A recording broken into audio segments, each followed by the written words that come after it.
Happy to be joined by Coach Fernand Lopez. Fernand, it's been a while since we've last caught up. How's everything? I'm fine.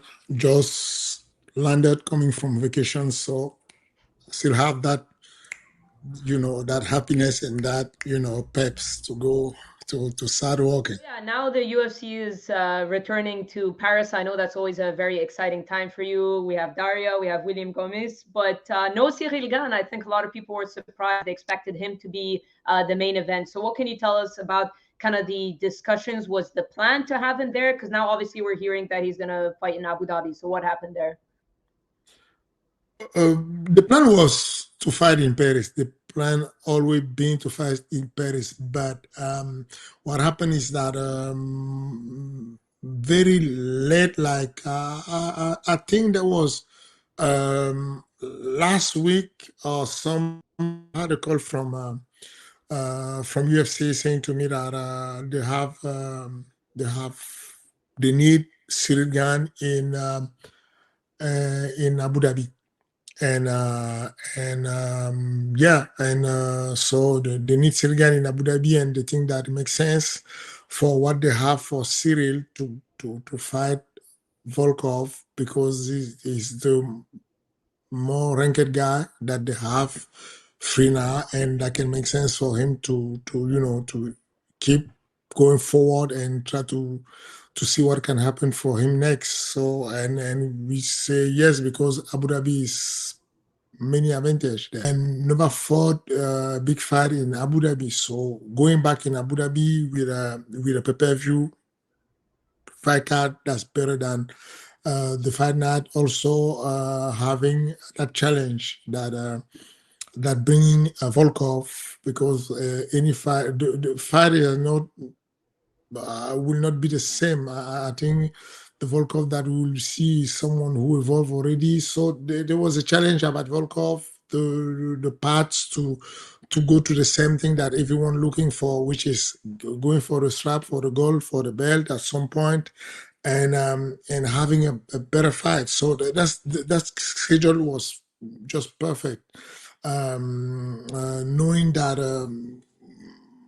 according to the circumstance, it was coming out of So filming. you're saying for Cyril, it's better. October is better than September just because he's coming off of the filming. It gives him more time to prepare, or was this also from Volkov's side that they preferred October? The Volkov side also. I think that the Volkov side also is good for them to have more time to prepare for this fight. That's what they said anyway, and that was the wish of the UFC. In our side, that was like, okay, we talk about see like I have more time. I have I have less taxes to pay there in Abu Dhabi. I have better opponent in terms of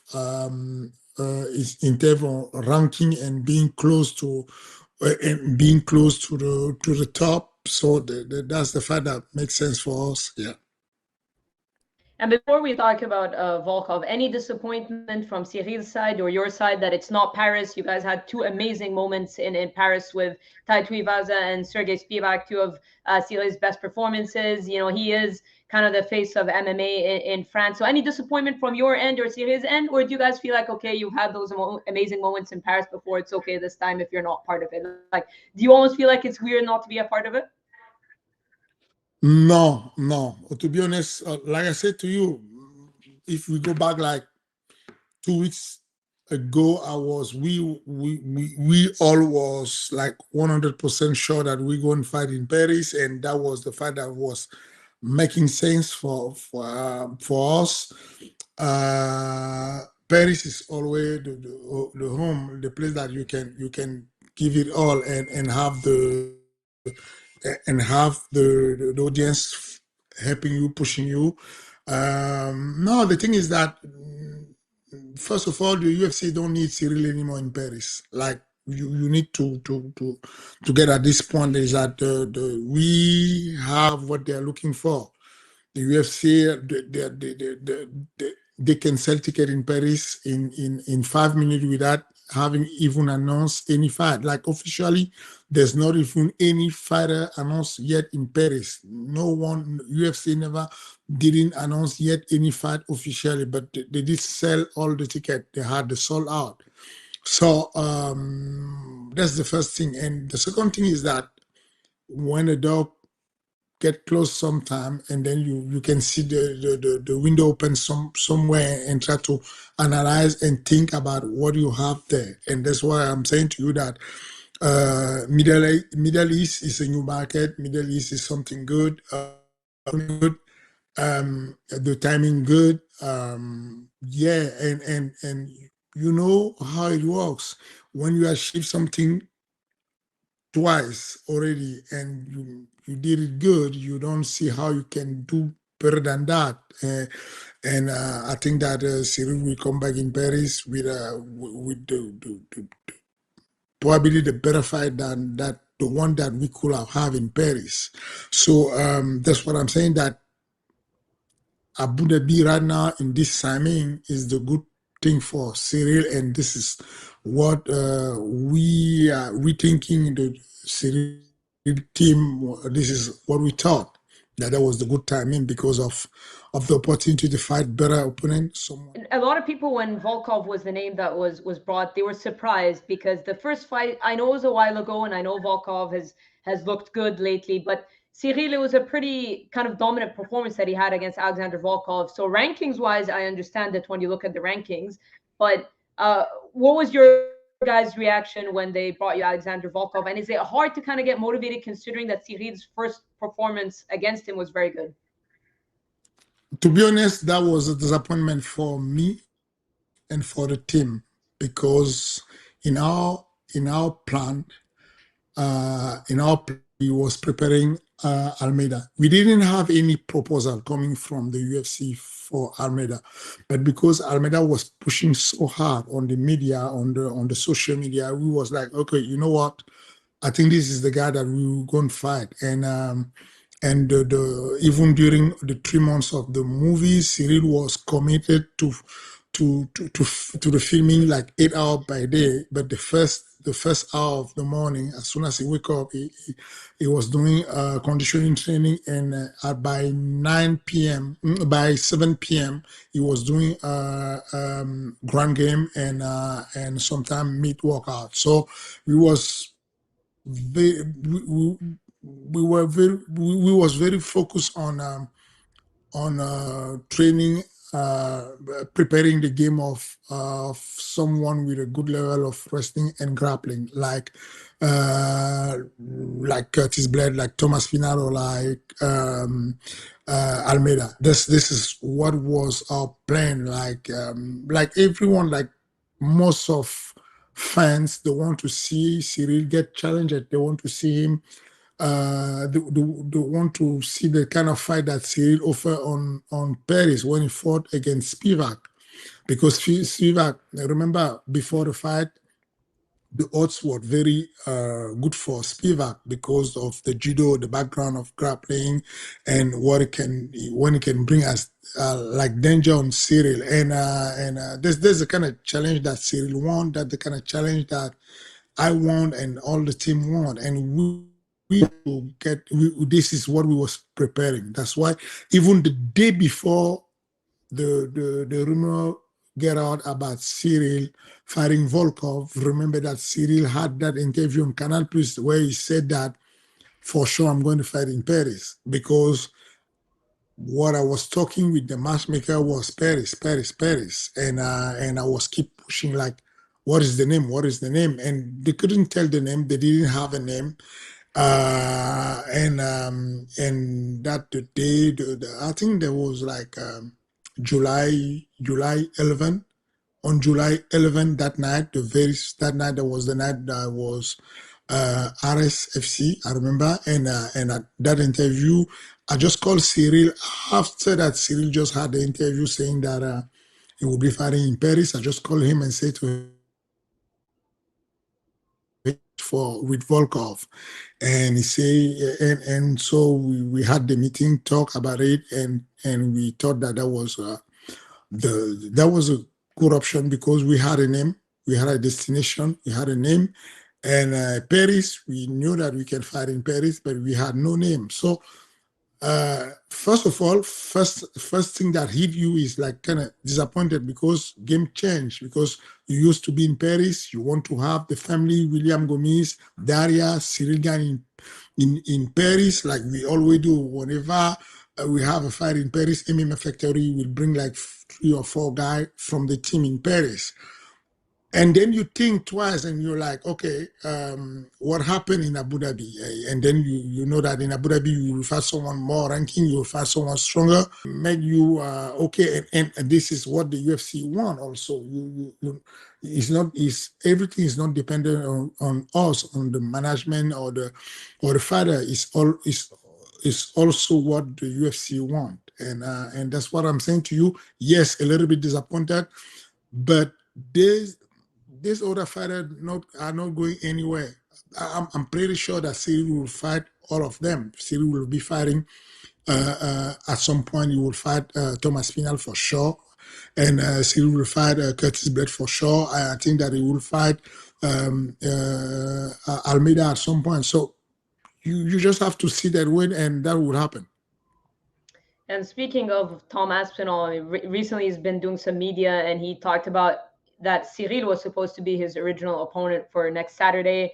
He said Ciryl turned it down because he was filming the movie. Can you give us more kind of clarity on what went on? Did Ciryl ever get an actual formal offer to fight Tom Aspinall for the interim title?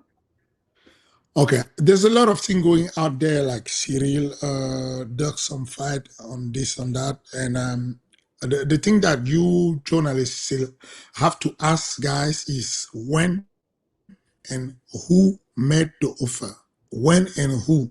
Like if you ask me, I will tell you that the first time that I had the offer of Thomas Aspinall was exactly, I can tell you that was when did I have the first offer of Thomas Aspinall? I can give you precisely when that was, and you will see that that was on December 20. The UFC come to us and offer us Sergey Pavlovich, December 20. Then there was offer coming from Megmena, and I said yes. And then on 21, Megmena came back to me and said to me, Sergey Pavlovich said no. This is how you journalists should ask this guy, where do they get the information? Because sometimes they will just throw something out and you're like, what are you saying? What are you talking about? Like, if I take my phone, I can tell you right now that the last time, the day that I definitely have the offer for, that was the day that I had the offer for Ciryl with Pavlovich, with Thomas Aspinall, we said. Thomas Aspinall. Oh, that was on, that was exactly on July, the Saturday of July. I don't remember exactly when, but we had this message saying that there's an opportunity for Ciryl to fight Thomas Aspinall on Manchester. And we were already in the middle of movie that you cannot move, you cannot stop. But let me break you down everything that happened with the movie. Starting off on January of, that was February on 2023, I talked with Enter Campbell and I said to Enter, can you give me where Ciryl can be out? And say to me, why that? I said, because of filming. We have a project with Netflix, and they want to give him a big movie, a big role, like one of big role in the movie. We're talking about something about 8-figure, something big in terms of contract. And Enter said to me, you know what? I think that you can schedule the filming starting on March. That's what I did with Netflix. And on and then the UFC come back to me and said to me, we have a new proposition for you guys. Can we have Sergey Pavlovich, like I said to you, on March? And Pavlovich said, no, we cannot do this movie at this time. We need to move a little bit back. We need to touch something. And they said, no, we can. We can maybe a little bit bring that on UFC 300. That means that we can, if the fight is happening on UFC 300, we may do the fight and then we start the movie in the end of April. That's what we did. So when we started, when we went back with Netflix, signed the deal with Netflix, we couldn't stop it. The UFC couldn't stop it. Matter of fact, I give the contact of Netflix and I give the contact of the producer of the movie that was very kind. I give them the contact. I give that contact to the UFC and try to talk with them. UFC have a very good relationship with Netflix, with the global Netflix, and they was trying to reschedule things and change things and say, okay, if you can make it to move things, to remove the movie and push a little bit back, then we are good to go. We will do that. We'll wait and we will do the fight and then wait for the movie. And they tried with the UFC, like Hunter Campbell himself called Netflix to try to move to push back the filming, but that was too much money to spend. That was too much thing to move around. And again, this is something that is not a problem. Like we don't have any beef with the UFC talking about this movie, because like I said again, a year before, I tried to have a frame of time where Ciryl can be free. And we had that frame of time before UFC 300, before April, and then we get in the movie and we couldn't stop the movie. So yes, the first and the only time that UFC ever offer Thomas Aspinall was for July 26th. Before that, people are messing up everything. They are like confused with, they're like kind of confused with the fact that Thomas Aspinall is saying, calling out Ciryl. When you call out someone, that does not mean anything. Like Ciryl call out Thomas Aspinall, and Thomas Aspinall just said, I don't want you because I'm looking forward. I'm waiting John Jones, which makes sense because you always look forward and try to have more money, whatever more challenge. So John Jones is the challenge for Thomas Aspinall now.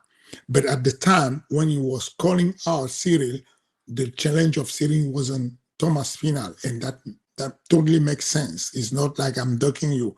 Like if you have to be fool to think that guys like Thomas Aspinall, Ciryl, John Jones, they're scared of someone. They're scared of nothing. Well, I mean, like if you get in the cage with John Jones, with Francis Ngannou, why should he be scared of? I mean, this is a job, but it's only about timing. It's only about the opportunity, and there was no one ever proposed me. No one ever give any offer on Almeida. No one never give any offer of Curtis Blaydes. You can talk to Mick Menard, Dana White, Hunter Campbell. No one never give any offer on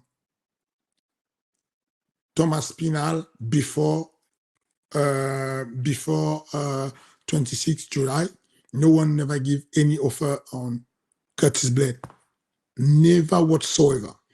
No one never called me and said to me, we have Almeida. No one never give this name ever.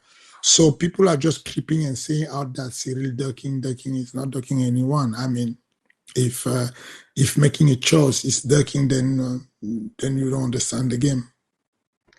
Yeah, and I appreciate you clarifying that. That's why I wanted to ask you. So the Aspinall stuff was for Manchester, which is next Saturday. When you were talking about UFC 300, was that also them trying to do the Aspinall fight, or was that Pavlovich? Pavlovich. That was only Pavlovich. We was asking us, we do ask to make Mena and enter to put Thomas Aspinall for UFC 300. But they couldn't because Aspinall was expecting John Jones to accept the fight. And I will not ever say that Aspinall is ducking Ciryl. This guy is a monster. He's a brave guy. But when Ciryl called him out and he said no to Ciryl, it's because he have better offer, because he's expecting better. He want for himself, for his family, for his legacy. He want to fight John Jones, which makes sense. And I totally understand him. That's the game. But that's not honest for him to say that Ciryl does him. Where are the proof of that? Who said that? Who said that Ciryl said no to him? Ciryl never said no to him. The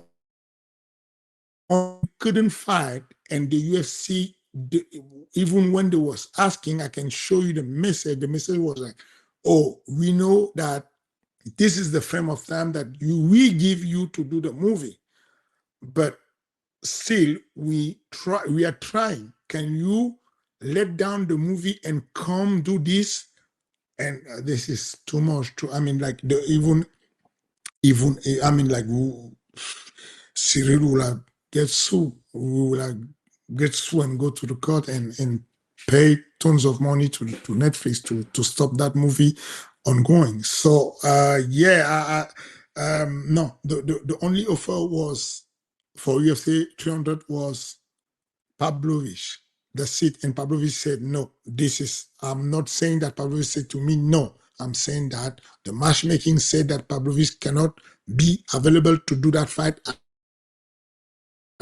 That's very clear what I'm saying. It's not like I'm dreaming, I'm tripping and saying to you, oh, you know what, Pavlovich is scared of Ciryl. He said, no one is scared of no one in that division, in that level of firing. It's not about division. In that level of firing, it's their business. They're businessmen at this level. They're just thinking about how can be the better for them, for the camp, for their family. That's what they're doing. Yeah, and Pavlovich ends up fighting Volkov.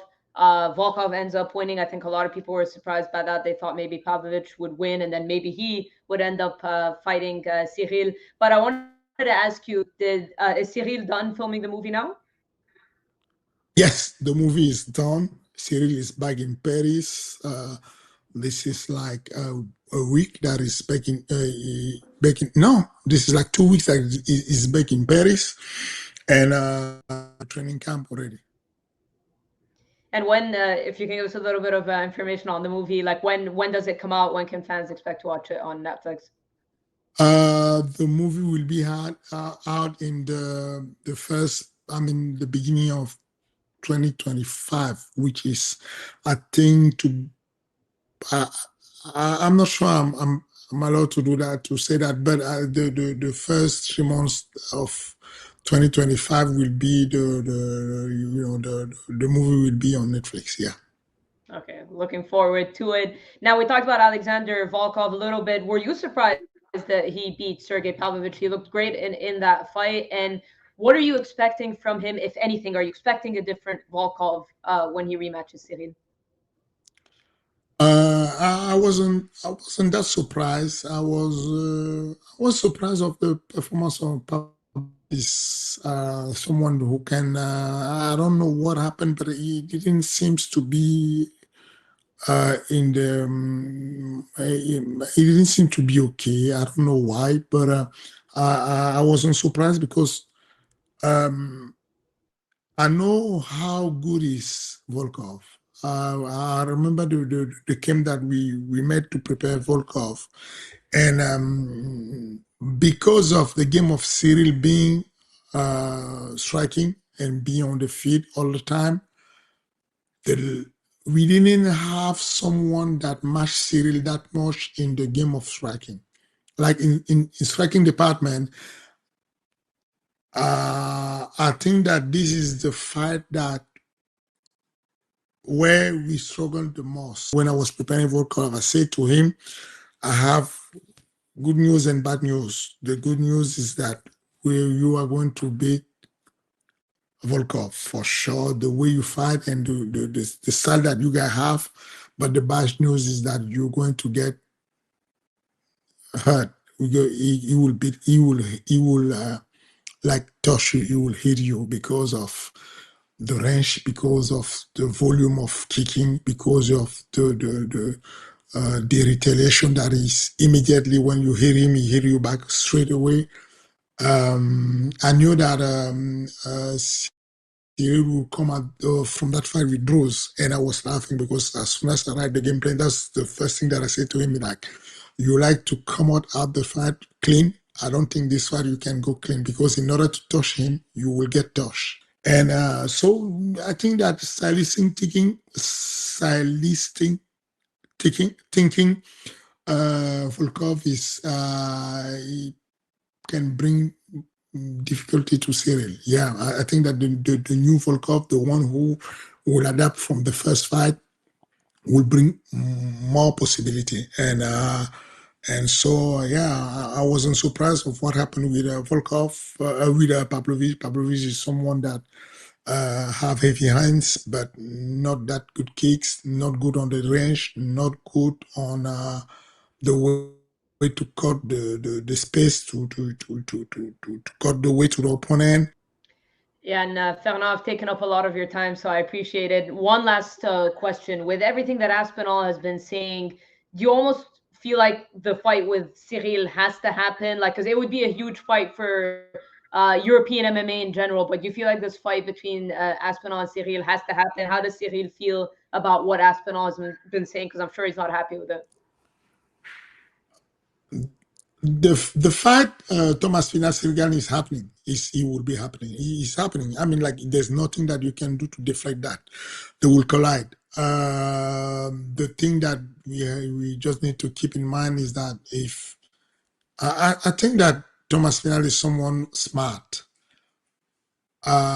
He should not count out Ciryl or look him down like, without me, you are afraid of me. I mean, he should know that Ciryl is not that kind of. In UK, Ciryl is a monster in French. They are both now well known internationally speaking. So they will be fighting. There's nothing that you have to trip on that. There's nothing that you have to rush or have to you call out and you try to play games. I mean, it's not. I mean, it's not necessary. They will be fighting for sure. Well, big fights ahead for sure for Ciryl, starting off with the rematch with Alexander Volkov in Abu Dhabi. Fernand, I really appreciate you taking the time and clarifying everything. Thank you so much, and I'll see you guys out in Abu Dhabi. Thank you. See you there.